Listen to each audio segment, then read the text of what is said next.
Penting sekali kita untuk berbicara sesuai dengan validasi dan juga tanpa adanya sifat asumtif.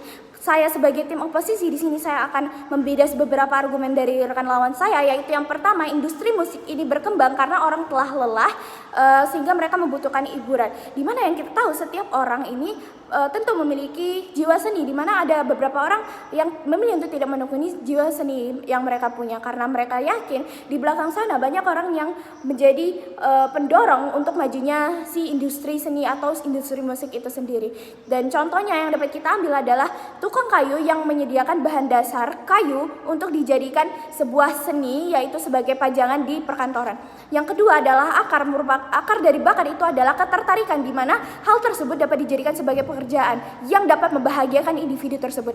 Kita tidak bisa menjadikan sebuah kesenangan sebagai pekerjaan, di mana ketika kita sudah mengalami yang namanya fase lelah di dunia kerja, tentu kita tidak ada pilihan untuk meluahkan kelelahan kita itu kemana, dan tidak ada kesenangan lain ketika kita lelah, sehingga banyak kasus-kasus yang membuat musisi kita tercoreng namanya karena menggunakan narkoba sebagai ajang untuk merehatkan diri mereka dari pekerjaan mereka. Dan yang ketiga adalah orang tua wajib mendukung anak mereka untuk mengembangkan bakat di luar praktikal keuangan, sehingga tanpa Anda sadari bahwa bekerja sesuai passion yang membahagiakan individu tersebut itu juga merupakan praktikal keuangan, di mana rekan lawan saya juga tidak memikirkan bahwa orang tua tidak semuanya ekonominya cukup, sehingga orang tua tidak semuanya bisa melengkapi fasilitas-fasilitas yang dapat mengembangkan, memaksimalkan potensi dari anak-anaknya. Dan apabila orang tua yang bertanggung jawab atas anaknya terus, itu kapan mereka dapat mandiri sehingga mereka dapat merusak moral mereka sendiri. Dan ketika anak bisa, kenapa tidak gitu. Nah, yang keempat adalah mekanisme yang Anda tawarkan tentu tidak efektif. Kenapa? Karena adanya kursus tentu membutuhkan uang, di mana hal ini akan melimitasi orang-orang yang ekonominya di kelas atas saja. Sementara orang-orang yang tidak cukup ekonominya tentu tidak dapat memberikan kursus kepada anaknya. Kemudian dengan mengikuti lomba tentu tidak akan menjadi kesenangan lagi bagi anak tersebut, karena itu akan menjadi beban atau akan menjadi tanggung jawab baru bahwa mereka harus bisa menyelesaikan lomba ini menjadi seorang pemenang dengan jiwa kompetisi, di mana tidak semua seniman, jangankan seniman, politikus saja belum tentu ada jiwa kompetisinya.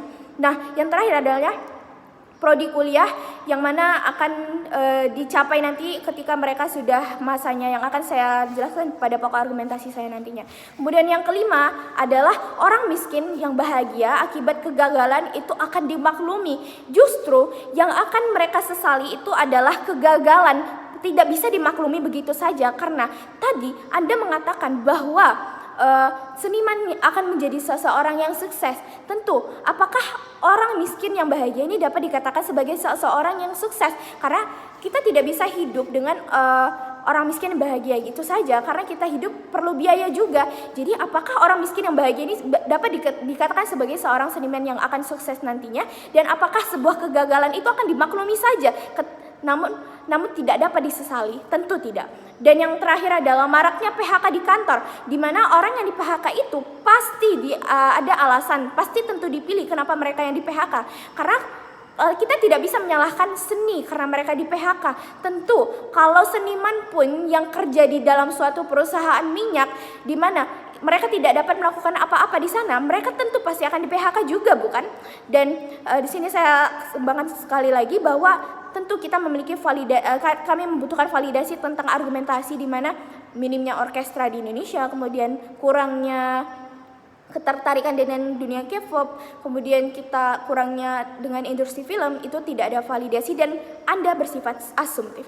Di sini saya akan masuk ke pokok argumentasi, yaitu yang pertama pentingnya keseimbangan antara kewajiban dan juga bakat, dan yang kedua adalah stabilitas ekonomi dunia musik itu tidaklah efektif.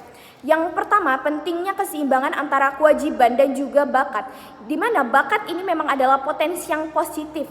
Namun dengan adanya kata kewajiban di mana bersifat memaksa dan harus dilakukan, itu tidak semua anak dapat mengembangkannya. Mereka tidak semua anak yang mau mengembangkannya, karena kalau ditekuni pun itu bukanlah kesenangan lagi yang didapat, melainkan tanggung jawab yang berujung beban. Karena mereka akan ditekan dengan harus mendapatkan target yang sesuai, mereka harus goal mereka harus seperti ini. Apalagi jika sudah masuk ke dunia kerja yang ada deadline lah, ini itu dan sebagainya, dimana tentu yang seharusnya mereka lakukan adalah pelajari juga bidang lainnya. Harus seimbang. Ingat, kita tidak hanya belajar seni saja, tapi kita hidup di dunia sosial, dunia politik, yang mana mereka hidup saling berdampingan.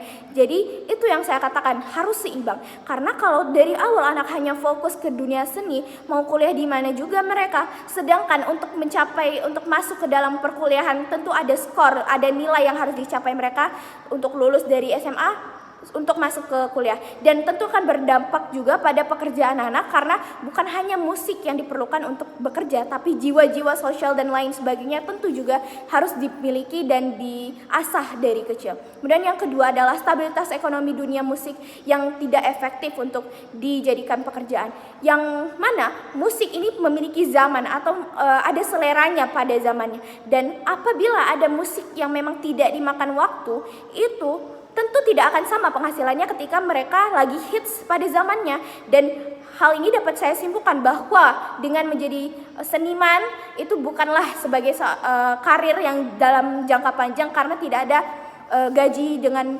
pendapatan yang tetap. Bayangkan dari juri yang terhormat, ketika ada dua seniman dengan kemampuan yang sama, mereka harus berkompetisi untuk mencapai popularitas mereka, menjadi label bahwa mereka yang terbaik, mereka yang kuat, mereka yang menjadi seniman nomor satu, tentu akan menghasilkan kompetisi yang toksik, sehingga menjadi masalah yang baru. Dan bayangkan jika industri seni atau musik terus berubah, tentu akan adanya inovasi, perlu inovasi, sehingga ada tantangan baru, dan bakat yang diglorifikasi oleh tim pemerintah tidak efektif tanpa adanya background keuangan, sehingga stance tim pemerintah dengan bakat tidak perlu uang atau minim akan uangnya itu tersebut telah patah karena salah.